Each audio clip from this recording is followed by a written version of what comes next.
Do you guys want more money?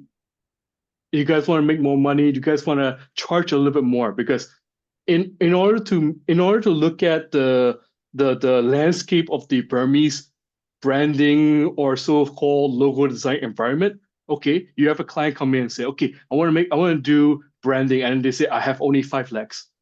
That's a big problem.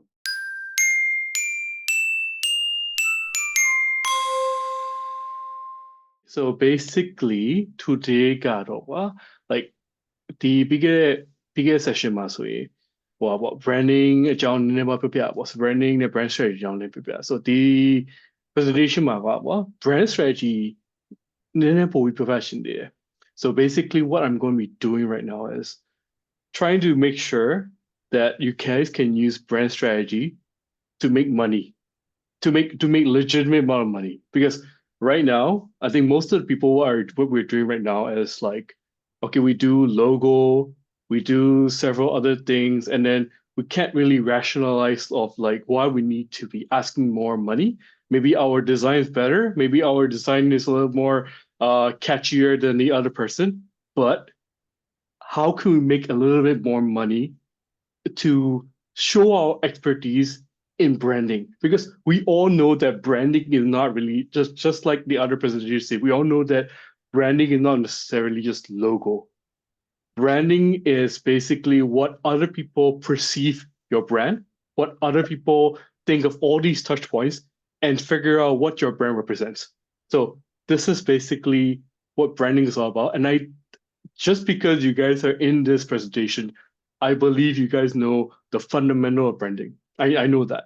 But right now, I just want you to understand what you can do, because the branding strategy, you need to be able to learn branding strategy for like 5 to 6 years or however so long that you need to learn in order to make sure that you can make legitimate money from it, or like ask money from clients from it as well. So again, the client will come to you with looking for a logo, and they might put in a word called branding. For them, they think that branding is just a brand book or a logo identification. But I want you guys to change that. I want you guys to change that to be able to charge more, to be able to do that more. So in this presentation, I'm going to show you guys simple, very, very fundamental, step by step of what to do in brand strategy. It's not supposed to be hard. I'm going to introduce myself a little bit. I come from a graphic design background. I also go into advertising, or I'm actually going into advertising right now. So a lot of things that I'm doing right now are in the advertising sphere, but also comes from brand strategy as well. So basically, you actually need to know about the brand, the target audience, and so far and so forth, in order to understand what you're going to do for a particular campaign, for a particular brand. So, do you guys want more money? Do you guys want to make more money? Do you guys want to charge a little bit more? Because in order to look at the landscape of the Burmese branding or so-called logo design environment, okay, you have a client come in and say, okay, I want to do branding, and they say I have only 5 lakhs. That's a big problem. That's a huge problem, because all they understand is that, okay, we're going to put this logo into free pick, and we're going to put this logo into Canva, and we're going to pick it out, and it's going to look colorful, it's going to look great. But branding is not, that's not it. The branding is not it. Branding is more about trying to figure out how to actually understand what other people perceive your brand. So we need to be able to understand that. Not only that, we need to be able to teach that to our clients as well.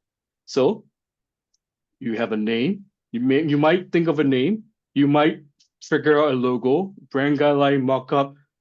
I want you guys to add one more thing into your arsenal. I want you guys to have brand strategy. I want you guys to have simple brand. So a lot of things, and even the presentation that's beforehand, show you guys all these awesome brand strategy, a whole team of people working on brand strategy. But what if you're alone? What if you're just a lonely designer, or you have like a team of 2 or 3? What can you do? Here are some simple steps that you can do yourself in order to sell brand strategy to clients. So words and pictures needs to go well together. That's basically brand strategy. Your logo, your image, your picture needs to go well with the words, all the research, and all the fundamental things that you need to be able to understand before drawing a logo needs to be done, needs to be put together. So it needs to go together. So make your pretty images have meaning. These pretty images that you do.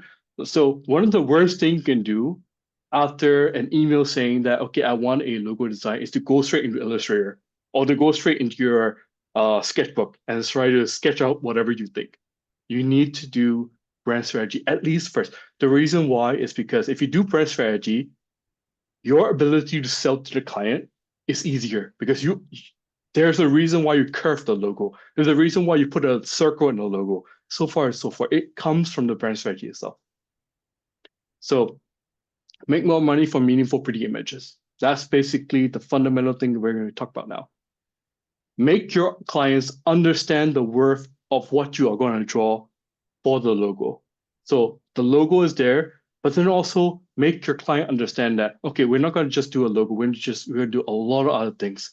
So I'm going to show you every single thing that you could do right now, researching, asking people right now so that you can sell brand strategy to your clients.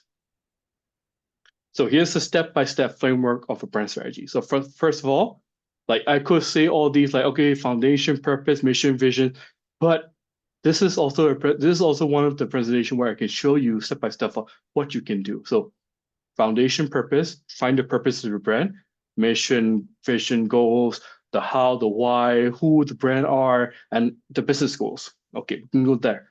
The next one is brand personality. What's their value?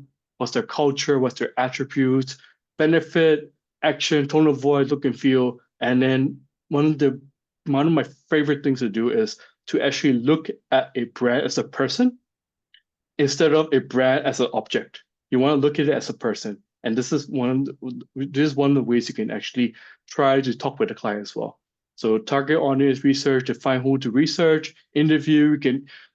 If you don't have a research team going around like researching interviewing like 10,000 people, it's okay. Just research within what you think the target audience is, your friends, your family members. So you can do that yourself now. So plot out your customer journey as well. Where to position the brand, so the brand image and the brand architect as well. So I'm going to show you all that today. Hopefully you can get through them because it's a long slide. So purpose, getting to know your brand, all the people behind it. So I can read all these out, but basically all these questions are what you should be having with your client. Sit them down and ask them, why is it important for the customer to buy it? What are your goals within 1 to 3 years or whatever it is? Who are you trying to help? Why them particularly? You need to be able to ask all these questions way before putting your pen onto your paper and drawing a logo. Try to get these questions out to them so that they can understand them. And then the outcome of that is you will get a business goal. You will define what challenges they have, mission statement, founder story, cultures, and values. So you will have all these answered, all these outcomes just by answering all the questions that you need to be asking. And from that side, you will be able to understand like who are they selling to, what are they selling it to, how are they selling it to, and why are they selling it to as well. You need to get this golden circle in every single meeting, every single workshop. You need to be able to get through that. So who are they selling, what are they selling, how are they selling, and why are they selling to? And just from there, you have 1 page of your presentation, 1 page of your brand strategy presentation done, just by answering these things. And then we can go far from there as well. So again, these are just a breakdown of what each pillars are. So who are your current customer, the ones you do it for, and then what product or service you're offering to the customer, how are you currently distributing your products, and so forth and so forth. And you want to be able to let them answer these questions. And then also from there, you need to be able to construct these answers into how they would think of their mission, their vision, and whatever statement they do have. So their purpose. So what is their past, their origin story? What is the reasoning behind the company? And the reason why I showed these three pillars to you guys basically, if you guys want to do a mission and vision page and you don't know where to start, this is a very good place to start. If you answer these questions, you will have their mission, you will have their vision, and you have their origin story. So what does the company exist today? Why does the company exist today beyond making money? And like, who are they doing it for? Why should people care? So answer these questions and then try to figure out what their missions and visions are. Some brands and some companies don't even know what their missions and vision are. Some know, but then some just wrote it down just because their CEO likes it. So you need to be able to have these questions with your clients as well in order to make this missions, visions, and their origin story.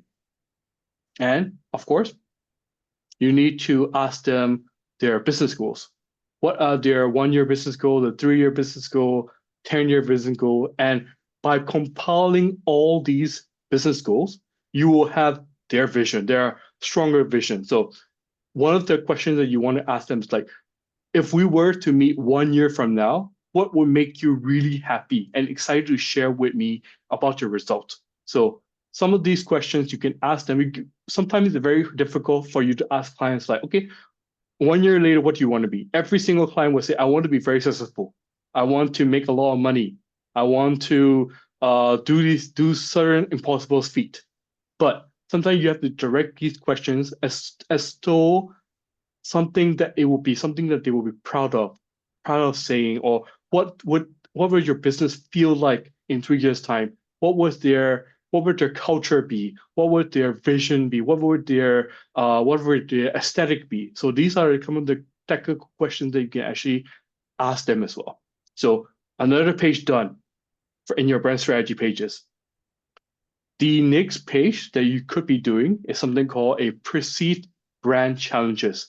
So we would show this kind of pyramid to the upside down pyramid to the client to see like right now, or if they have not constructed a brand yet, you could ask in a way of like, how is this this industry? What are their biggest challenges? And it might be awareness, interest and consideration, conversion, loyalty, and efficacy. So if they say that their biggest problem right now is awareness, then their main problem is a marketing problem. If their problem is conversion, their main problem is distribution and sales problem. But if their problem is loyalty or efficacy, it's the branding problem. This is something that really, really could make the client say, oh, I didn't know that, or it's something that they will be surprised to see. So if you can actually jot these down, they will have understanding of like, okay, what is the current problem that the industry is going through? So of course, this is just an example. So if the client says that one of the biggest problem that the brand has is loyalty, then they have a branding problem. Then their branding needs to be a little bit more improved. It needs to be better shown. It needs to be better understood by the public. Then one of their biggest setbacks will be solved. So let's say, of course, that their brand that they have a brand loyalty problem, and from that information that you had found there, a loyalty problem, you can answer these things right away to them. So you have a low brand loyalty problem because of lack of differentiation, inconsistent customer experience, weak emotional connection, poor communication, and unmet expectations. So just right from the bat, just by answering one of these questions, you can actually tell the client, okay, in order to solve this particular problem, all you have to be doing is this. And again, it's coming from a designer. I also have a design background, and all I did was to research. Okay, in order to be okay, what if you have a brand loyalty problem? Just research, go through that, and then basically tell this to your client, and they will have a better understanding of what you understand, so that you can actually input that kind of information into your logo design or into your branding design as well. So the next step that you want to do is personality. Get to know the brand as a person. So these are the questions that you could ask the client to be able to know the brand personality as best as they can. So for example, if a brand was a person, how would it look like? How does a brand act in different situation in relation to your values? And so far and so forth. You get all these questions are basically directly towards what the brand would look like as a person. So the first thing maybe you could do is you could make your client close their eyes, and then imagine their brand as a person. If that person comes to them, what do they do? Do they give them a hug? Do they shake their hand? Do they give them a do they give them a tap in the forehead? I don't know. What is going to be happening if that's a person out of the brand? And from that interaction, the client will automatically understand the tone of voice of the brand, the values that the brand has. Because if you just see the brand as a object, you couldn't take out the values, you couldn't take out the tone of voice because you see the brand as an object, and you couldn't do that as an inanimate object. So you want to make sure that your client is able to understand that the brand has a personality, and we're trying to bring that personality out. So one of the things that we could do is, okay, we could do this kind of fun little exercise that we can do with a client. So for example, if we were a drink, what will we be? Because of what? If we were an animal, what would we? So for example, if we were an animal, we will be a lion because we are leaders of the industry. So these are all these things that we can actually sit down with the client, because we don't want them to keep saying, okay, we want to target everybody. We are great. We are awesome. We have a lot of money. We can, our product is the best in the world. We can't have the client say that again and again and again. So what we need to be doing is have impactful conversations with our client so that we can bring those attributes out. So for all the logo designers here in the meeting, this is very interesting for you guys. Just because, like, let's say for example, the client will say, okay, if we were an instrument, we will be a guitar. So if it's a guitar, the reason why they say it's a guitar is because everybody can learn it. Everybody can play it. It's easy to learn. So when you create a logo, what happens is you can put that attributes into the logo and say that, okay, the logo means it's for everybody. The logo means it's easy to learn, easy to grasp. So all these little nuggets that you're having are very, very important in your logo designing process or in your branding and designing process. So these information would go back to the client, and they will be able to accept your logo a little bit more, because they're the one that said it. They're the one that say we want to be a guitar, we want to be a lion, and you just push that meaning into the logo so that they will, oh, I did actually say that. Now I like it. Instead of like, okay, give them 5 options and they choose, and then they gave us the option they choose, and they never really tell us why they chose it. So we don't want to be able to do that. We want to be able to make sure that every single thing that we do are meaningful. And this is where we can get it. The next thing that we want to do is a little bit tedious, but it's also a little important. So how the brand personality pyramid, the look and feel, how we look, tone of voice, how we talk, the actions, our behavior, the culture, how we live our values, and then the value, the benefit, the worldview that determine what we should stand for and how we should act. So the reason why it's a pyramid is because the look and feel is the least important in a brand. The values and the beliefs are the most important in a brand, and we want to be able to bring out words from the client to ask them, okay, what is the look and feel of your brand? And they will tell you all these words. You just jot them down. Okay, this word, this word, this word. What is the tone of voice of the brand? And then you jot them down. The actions, the culture, the values, and all that. You jot them down, and then to have tons and tons of words that you can look through. So if your client is very shy or if your client's like, I don't know this stuff, one thing that you can do is you can have a word bank. So so from this word bank, so for example, is the brand cute? Is it artsy? Is it playful? Does it motivate others? Is it humble? This is just a small sample size. A bigger sample size they can actually print out and go to their client is like something like this: value words, action words, tone of voice words. There's a lot of it that you can actually like take out from. And then from these words, the client will actually say, okay, okay, I like this word. I like being a minimalist. I like being open. And then you just jot all these words to be able to be, okay, this will actually help me do branding. This will actually help me do the logo design. So because all these words it comes from them, and it really, really helps in the process as well. So for example, the client chose all these different words. And then what you have to do is to make them choose their favorite words. So from all these 25 to 30 words, bring it down to four, bring it down to 10, bring it down to five, bring it down to three. And then from there, that's their brand. That's what they want to be. And that's the truth that you actually took out from the client. And that in the later process time, they can't actually say, oh, I didn't say that, I didn't like that, I didn't like the color blue. They can't say it anymore because you actually brought them down to say that, okay, you chose all these words, you chose all these attributes. So I'm helping you to realize that your color is blue or your shape is circle or whatever that you want to do in a logo design process anyway.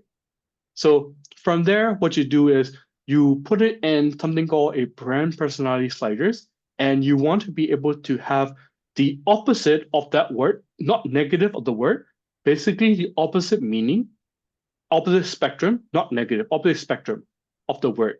And then you want to be able to ask them where you would like to be on this spectrum so that it also, again, helps you in the process. Well, not only that, this is going to be one of your page in your brand strategy page that you're selling. So you can tell them that this is what you got from the meeting, and this is where you want the brand to be. And what you have are basically the three pillars of what they want the brand to be. So this is just an example. They want the brand to be trustworthy, reliable, and caring. Okay, that's great. This is the pillars that they have chosen. But then, we want to be a little more. We want to be a little more evil. We want to be a little more like stingy. But so we want to be able to make the client choose one out of the three. It's it's sometimes impossible, but you want to be able to press that button with the client as much as possible. So one thing that you can do is, okay, if it's caring, reliable, trustworthy, if you combine all these words, what kind of visual element comes out? This is one thing that I'm talking right here. We're not even into logo design yet. We're just basically holding the client's hand and just dragging them to say, okay, you agreed on this, right? So if you agreed on this is the visual language that you're looking at. And then if they're like, okay, I don't really like the word reliable anymore, okay, we can change it. Let's change it and let's see how the visual identity is going to look like of what the words or the terms that they picked. So this is just an example of caring, reliable, and trustworthy. And these are some of the visual languages that it comes up from there. So we're gonna make them pick one out of the three. So what the one thing that I want people to see my brand to be seen as?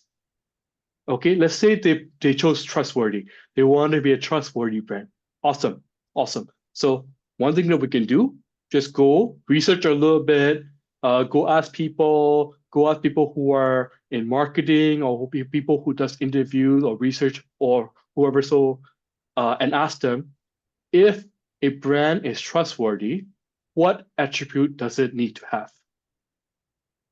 If a brand is trustworthy, these are just some things that comes out from your research, and literally you can put that out to your client and say, if you want your brand to be trustworthy, you need to follow these nine pillars, nine subjects.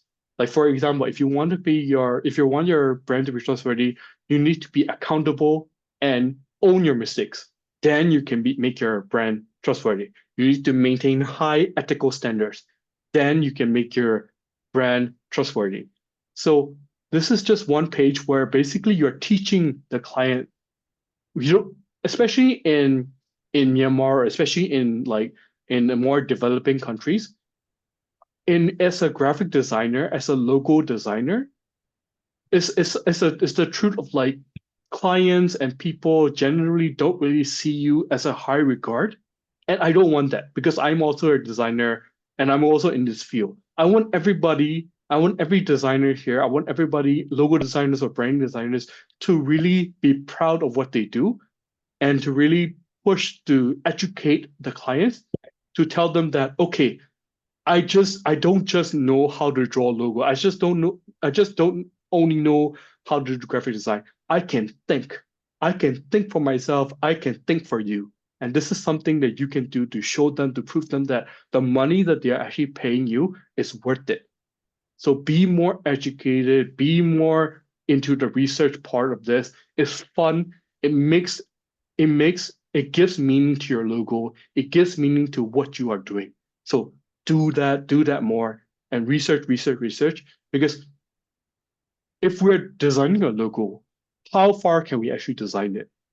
I mean, we're basically beating the dead horse. We can't really design it again and again and again and improve it again and again. Sometimes a simple logo is enough. The reason why is because of all the brand strategy that comes before it, and the client accepts it, and then we can go for it. So generally, when I do this kind of thing with the client, I don't necessarily have like 50 options or 10 options. I have maybe like two, sometimes one, just because it's a language agreement between the client and me, so that we can actually like figure out together what the logo look like even before drawing it. So let's get into the people part, our ideal customers. So why do logo designers or brand designers need to understand the people? Because they are looking at it. They're looking at it. They're literally looking at it. They're literally judging it. They are like, okay, if the logo is not good, why should I buy it? It doesn't speak to me. So we need to draw logo. We need to be able to draw brand guideline into something that that ideal customers like. We don't have to target everybody. We just need to target a niche amount of people. The niche people that the ideal people that would actually purchase the product or service of the client. So very simple. We can break it down like this. So if you have a rebranding project, you can actually break it down into these two pillars: the today customers and your goal customers. You want to be able to shift that. And in order to shift that, you need to be able to communicate to the client of the shift that's going to be happening. And keep reminding the client that, okay, this shift is happening. So you need to be able to, we need to be able to make sure that the ideal customers are the ones that are being communicated to. So how do we do that? We need to be able to do a draft persona. I understand that a lot of people here could look into a draft persona, but we really need to be pushing into, we could do like a more general draft persona of like, okay, 18 to 20. When I do a lot of pitches in my agency, they will say, okay, client will say, like, okay, we want to have like 18 to 20 target audience group. But then I would always push my team and my clients to say, like, okay, just don't say 18 to 24 or 18 to 30. Specifically say what your ideal customer is. Is it 24? Is it 20? Because a 24-year-old and a 20-year-old is very different. So you need to be able to really, really target that person. Not only target, you have to give it a name. Who is it? Who is that person? That person is not just somebody who's just like walking around and not and you just target them for no other reason. You need to be able to understand who that name is, what they're where do they go to school, how they influence, so that you can get all the answers from there just by naming that person. So you can take a screenshot, you can take a photo, whatever it is, but you need to be able to answer all these questions. What are their norms? What are their associated words? So when people think like, okay, when people think of me, they might think like, oh, he is a nerd or something like that. That's an associated word. What reliable go-to item do they have? For me, maybe I have a laptop, or maybe I have a gaming console or whatever. So these are their associated related question items. What do they speak? Uh, for me, it's English and Burmese. What are their values? I value legacy. So these are things that you want to jot down of the customer, of your ideal customer. It might be three, it might be two, it might be three, it might be one, but you want to jot them down. And one of the biggest things that I really, really push for is the identification. What is their name? Where do they go to? Where do they like to drink tea? What brand of soda do they want to buy? If you get all these things just by thinking, okay, they like to drink Coca-Cola instead of Pepsi. Just by that information, you know a lot of things from them. Maybe they don't like to be maybe they are more of a follower than somebody who wants to like break out of the group. Just by knowing that information, you can get a lot of these educated guesses that you can go with the client. So if you're doing your brand strategy deck, maybe this would be what it looks like. The name, the age, education, so far and so forth, like what their needs are, their motivation. Because if there's any advertising people in or marketing people in this chat, you guys might know something called a customer insight. Customer insight is basically the want, for in my own definition, customer insight is basically the wants and the needs of a customer in relation to the product. So if we're actually trying to figure out the customer insight in advertising, why not logo? Why not branding? It's as important as anything else because it's the foundation of the brand in the first place.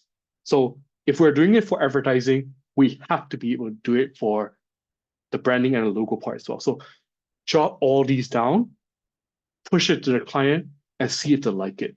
Is the okay, this is the customer that I really want to sell towards. This is just an example. So 25, single, mom, pop store, maybe how much she makes, is it in metro area, what do they value, what her influences are, and so forth and so forth. You will get a bigger understanding of who you're drawing your logo to, who you're drawing your illustrations, your graphical elements to, so that you understand that it's not from everybody. Similar to advertising, logo design is not for everybody. It's not for everybody to be pleased at. So we all know of the logos that we like, and then sometimes we might blame the logos that we don't like. But you have to think, it's the logo that I don't like for me. If it's not for me, they don't care. It's only for people that are targeted towards. So you have to be able to think that sometimes logo are not for everybody. Similar to advertising as well. And this is just more of the things that you could do, like age, or what they're influenced by, sorry, their character traits, what they like to buy, where did it go. Like they could even make a customer journey for it, similarly to advertising as well. What are their frustrations, their challenges, what do they dream of doing, what is their touch point, do they like to look at their phone or do they not like to look at their phone? Every single detail. And I'm showing you all these details because I know you guys could do it. I know every single logo designers or graphic designers in this chat could do it because it's very straightforward. You're basically researching, plotting them down, and using that information to give a more give more weight into the idea and the logo design that you have. So the other thing that you can do is which is very impactful, is their day in their life. In the morning time, what do they do? What do they eat? Where do they go? In the daytime, what do they do? In the evening, what do they do? So if you just plot all these down and give it to the client, and then when you give it to the client, there's a logo beside it, the client literally would think that, okay, it's actually for them. The reason why you have the logo design in a certain reason is because for these target audiences. And it is very, very easy for you to sell that particular logo or particular branding as well. And the next thing that you could do is something called an empathy map, like what they think, what they say, and so forth, so that you can actually understand how they're going through life. And the next thing that you could do, if you have even more time, is if you're doing a competitor analysis. The term competitor analysis might be a very big term.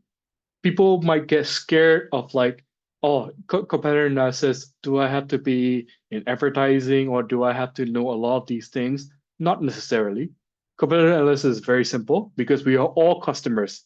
Even if we are a logo designer or a branding designer, fundamentally, we are all customers. So we can actually answer these questions of what their competitors are. So just write what their strengths are, weaknesses, what you think their strengths are, what you think their weaknesses are, how they are currently solving the customer's problem differently than us, where they can be found, what association are they trying to claim. So if you can answer all these questions for every single top competitors that you have, awesome. You'll be able to give that to your client as well in your brand strategy. The next thing that we want to talk about is brand positioning. So this is one of those more interesting and fun section for you and the client so that you guys can actually kind of like visualize what the brand is about. So the one thing, maybe you guys have seen it before, is called brand archetypes. So we want from you can't just start from the brand archetypes. You need to do all the things that we have done at the start and then come down to the brand archetypes. So we want to be able to see like, okay, what fits best of the brand so that we can actually compare and contrast to all the brands that are in that brand archetype. So I'm just going to show you an example. So these are just some of the brand archetypes that we have. So for example, if you are looking at Red Bull, the Red Bull is the Explorer brand archetype. And we have for example, we have Diesel Jeans is the Rebel brand archetype. And then we have something called the Magician, which is like the Disney brand archetype. And maybe you have UNICEF. UNICEF is a caregiver archetype. So why do you need this kind of archetype? Is it just a fancy way of saying what your brand is? Not particularly. Brand archetypes really help you. Really helps you in terms of like designing the branding around it, designing the graphical element or designing a logo, because you can actually compare what your brand is in the brand archetype with all the other brands that are in there. For example, the caregiver. Let's say your brand is in the caregiver archetypes, and you'll be able to see all these logos, all these brand voices, all these fears, and so forth, so forth. And then you could actually say that similarly to your brand, these are the brand archetypes: voice, promise, and fears. And then you could actually tell this to your client and say that, okay, since you are here, you should do this, and you should not be doing this, so that they will understand that just because they are in this archetype, that they should be going through the same, or try to, if they want to change brand archetype, they could change now, just because that's how people will understand them. And the next thing that we want to do is brand image, how customers actually perceive the brand. So brand identity does equal to brand image. So what you do is a very fun exercise of like brand image sliders. And I think you guys have seen this before. So just by sliding these brand image sliders, you will actually have a more indicator of like what the brand would want to look like.